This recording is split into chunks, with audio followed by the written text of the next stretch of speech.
What we see here is the effect of vibration on a specific substance, lycopodium powder, or spores of the club moss. We have strewn it uniformly on a diaphragm of stretched paper with a diameter of about 30 centimeters, which we now excite by vibration. This causes the powder to clump. We can see many small clumps, many small globular piles, and the more intense the vibration, the more piles there are. If the note is louder, that is to say, if the amplitude is increased, these masses of powder move to the center and make a kind of dust cloud there. An ever wider area of powder is affected, and more of these globules are formed. They are not at rest, but in a state of continuous motion.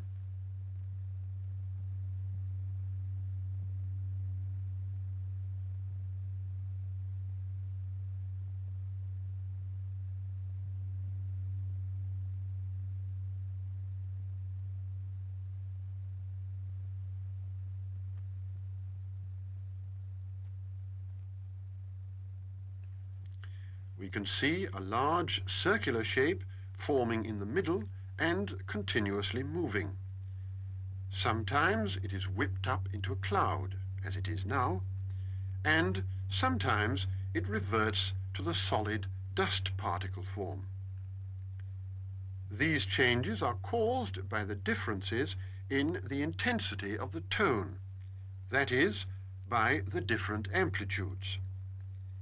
In this experiment, the frequency, that is to say, the number of vibrations per second, is the same. And now we see the circular form and everything in a definite pattern of movement.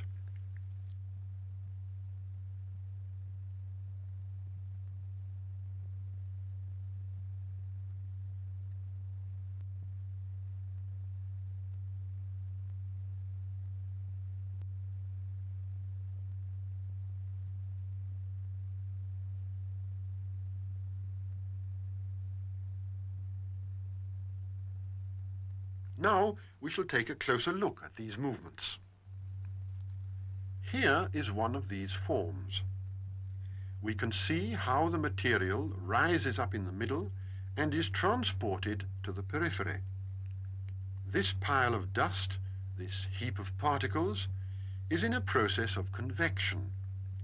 The material travels inwards from the edge along the bottom of the pile, rises up in the middle, and is then carried back to the periphery.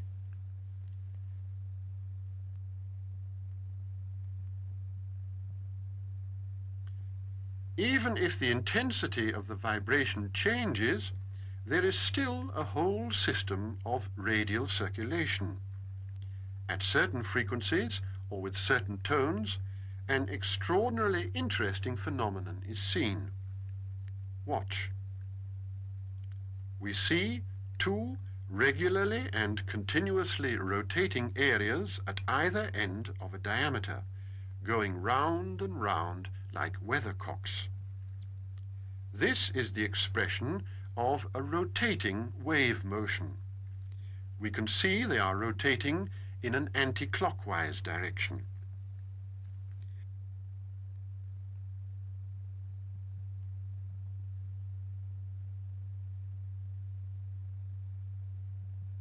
We now switch to a different frequency and produce the same phenomenon, but this time in a clockwise direction, because the frequency is different.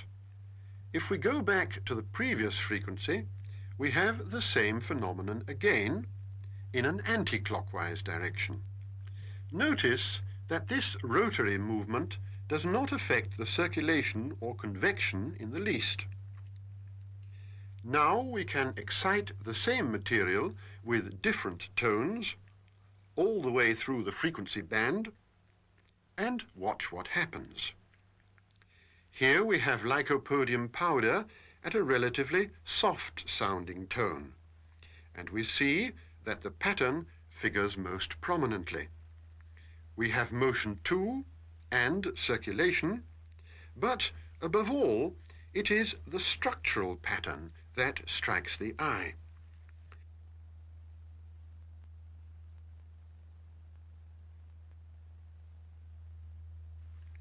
And all the shapes lying about here, looking like monkey nuts, have these patterns of structure.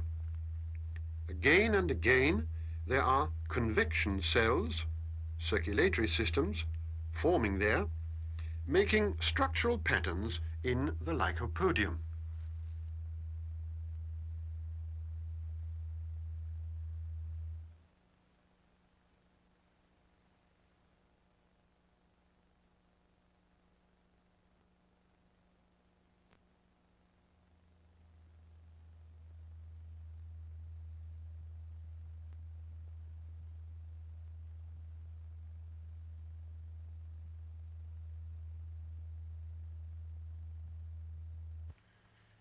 Now, by changing the amplitude, that is, changing the volume of the tone, we can bring about a very interesting phenomenon.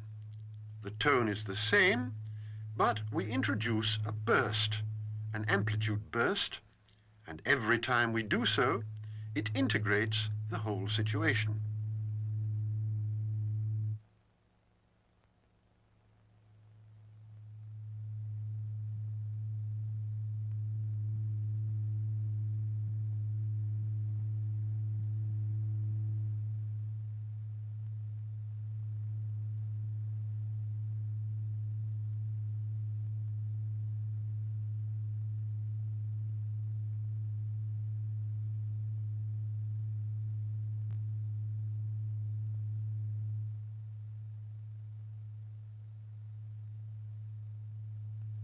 These dynamic events now lead to a phenomenon of exceptional interest. You must realize that the same diaphragm and the same powder are used, but that the tones are different. Here we have a flow pattern. This means that where we had a structural pattern before, we now have a violent dynamic one. A current is formed and the powder rushes along in the flow path, leaving the black patches of the diaphragm completely free of powder. Everything is driven into the flow path by the vibration. We add more and more material, but the result is not confusion or chaos. Instead, everything falls into place in the strict flow pattern. A point to notice about all these phenomena is that they can be reproduced at any time, that the factors and conditions of the experiment are known with accuracy. We go on throwing in powder, and every time this attractive and clearly defined flow pattern keeps on emerging from the vibrational field. It is a circulatory system without walls. The walls are, so to speak, the area of vibration. The area of vibration provides the constraint which gives shape to the circulatory flow. Different flow patterns are formed at different frequencies.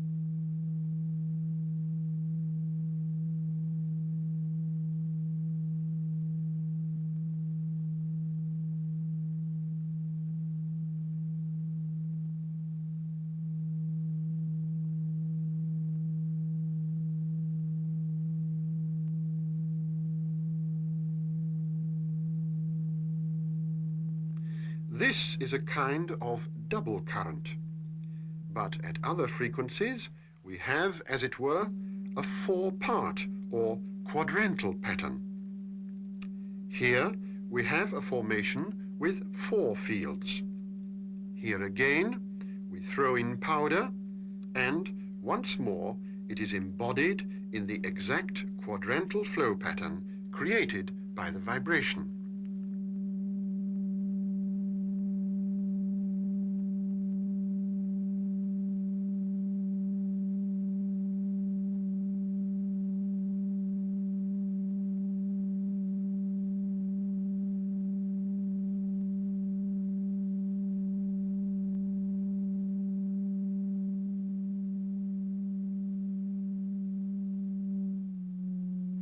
This is a particularly interesting phenomenon because it reveals not only the structuralizing effect of vibration, but also its dynamic and kinetic effect.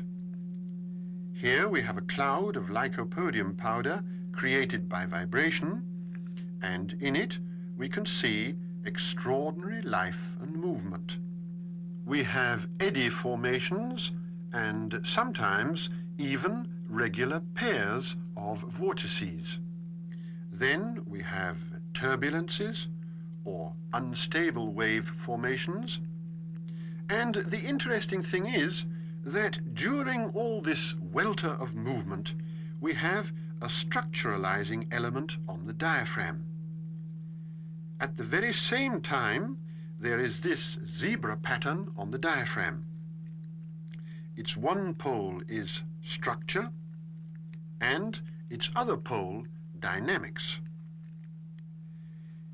Even if we intensify the vibrations and make a very thick cloud, this pattern still takes shape on the diaphragm. As we slowly reduce the tone, which is a decrescendo to the ear, the pattern created comes into view.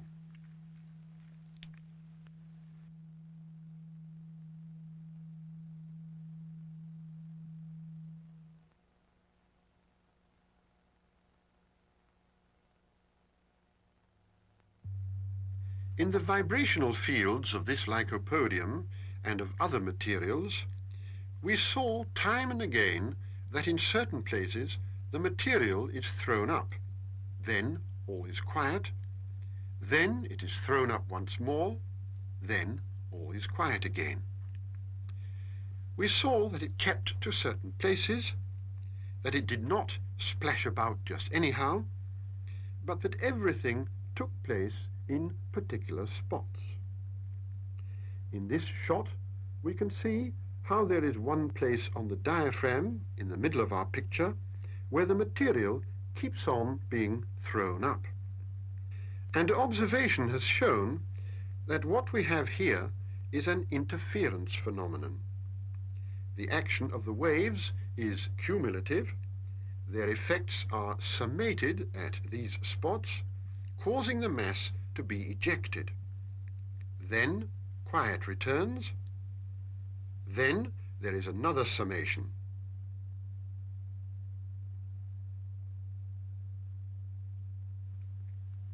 These events are reminiscent of processes in solar physics in which a tendency to repetitive eruptions, solar eruptions, has been observed. This repetitive tendency is particularly prominent in the chromosphere. Here, interferences are at work. Here, we can watch what these hemispheres are doing. There are many different things to see. Structure, for instance, which we have observed before, and which appears on these circular forms as patches. Convection, which we have also observed before, can be seen here too. But what is particularly interesting about these hemispheres is the curious way they move. They creep round. They do not disintegrate. They do not break up or crumble. And as they creep round, they take everything with them. When movement takes place in one direction, what happens is that all the material slips and glides along together. These small circular forms move like amoebae, but only like amoebae. They are not living systems. They move like amoebae, or, to borrow a term from biology, they move correlatively. These are movements of correlation. That is to say, the movement always takes place as a whole. Also, we see how these small formations unite, combine, and separate.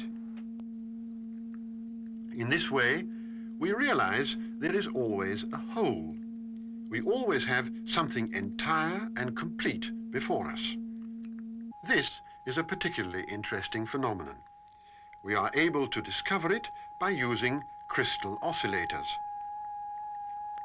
There are rotary processes, circular movements, which proceed with absolute regularity. Centrifugal force is not a factor here.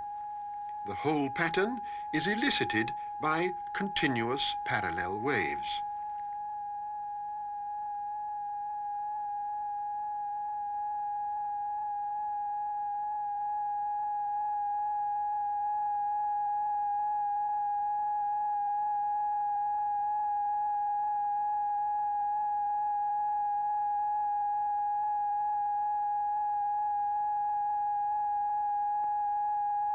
Here we can see the currents running in contrary directions and creating a rotary effect or revolution. Here there is something very interesting to watch. Once again, we have interference. That is to say, there are two tones. One moment the waves summate, then they cancel each other out. They summate again, and every time they summate, we have dynamics. And when they cancel each other out, we have rest and structural pattern. We see structure alternating continually with dynamics. Structure and dynamics. What we see then is not caused by switching the vibration on and off, but is itself a vibrational phenomenon. Structures appear, clouds are formed, there is movement and change, forms emerge, all as the result of interference.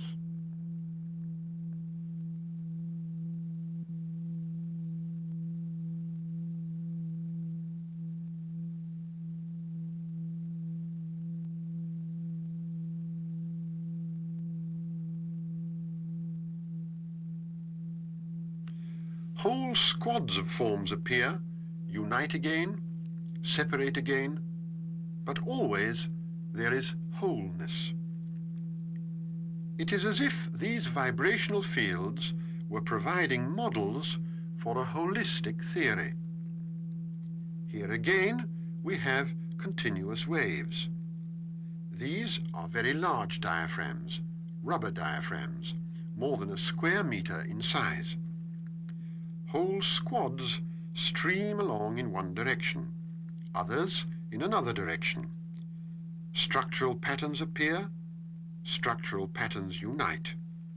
We are looking into a whole landscape of lycopodium created by vibration.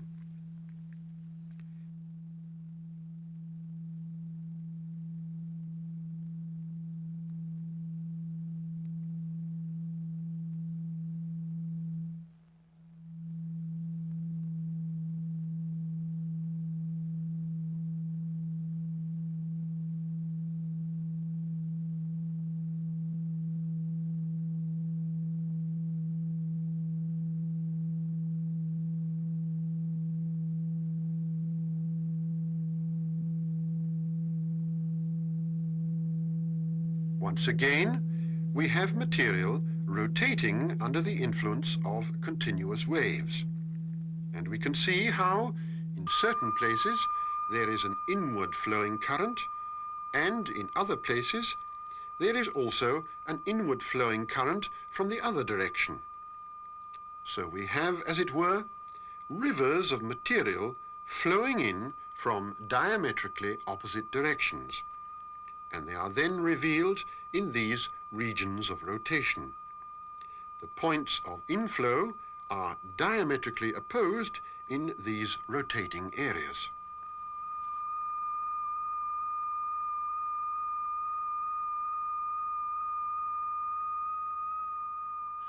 Here we can see very clearly how the material flows in at bottom left and top right at diametrically opposite points, and in this way is incorporated into the rotary process. Here again there are currents, parallel continuous waves moving in opposite directions, which carry powder along with them.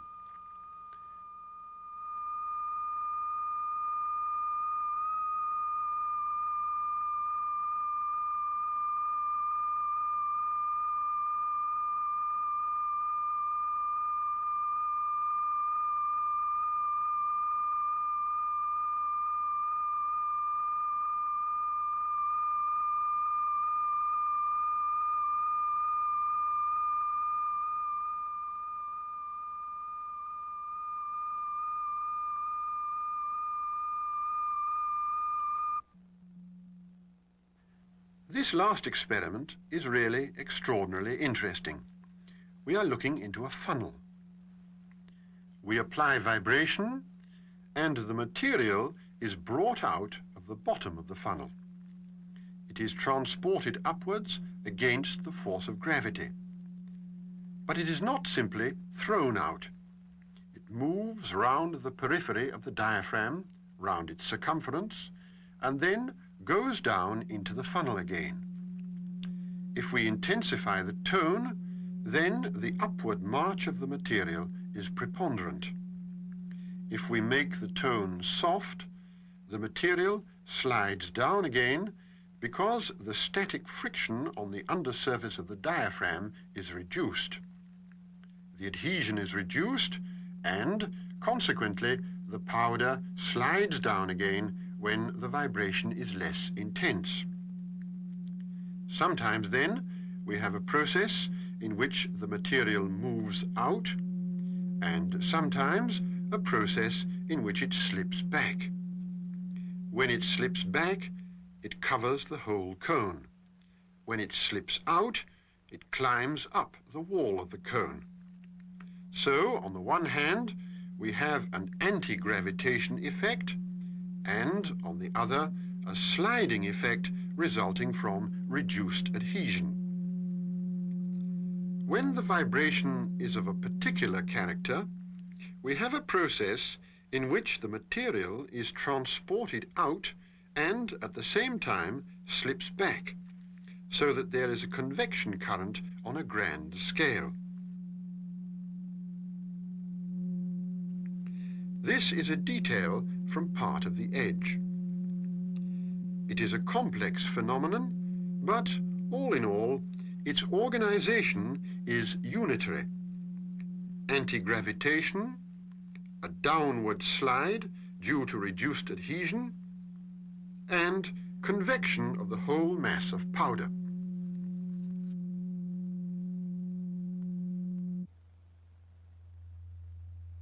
Here we see a heated and therefore liquid blob of kaolin excited by vibration.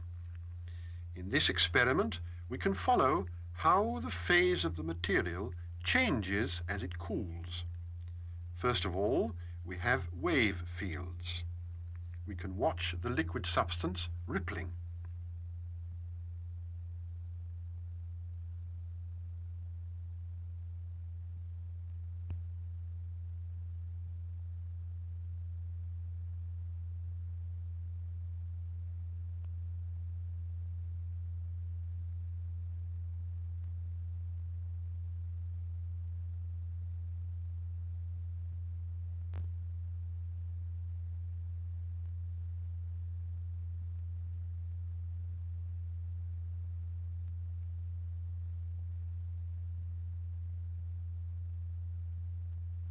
Gradually, it cools, and the liquid phase changes to the plastic.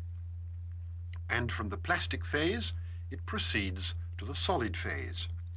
And we can therefore speak of solidification under the influence of vibration. Here, the plastic state has been reached. There are no longer waves, but a clumped mass which is rotating and circulating in itself. The substance gets harder and harder and more solid until, when it has cooled, the kaolin is completely rigid.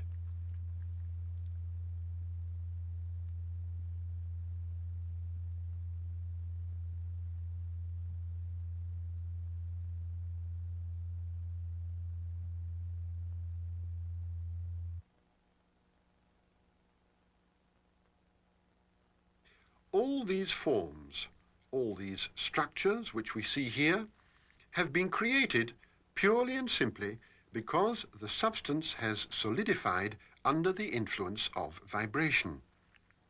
We see branched and ramifying patterns. These are not crystallized forms, but sculptural shapes resulting from vibration. We can call them dendritic structures, finally passing over into filigree.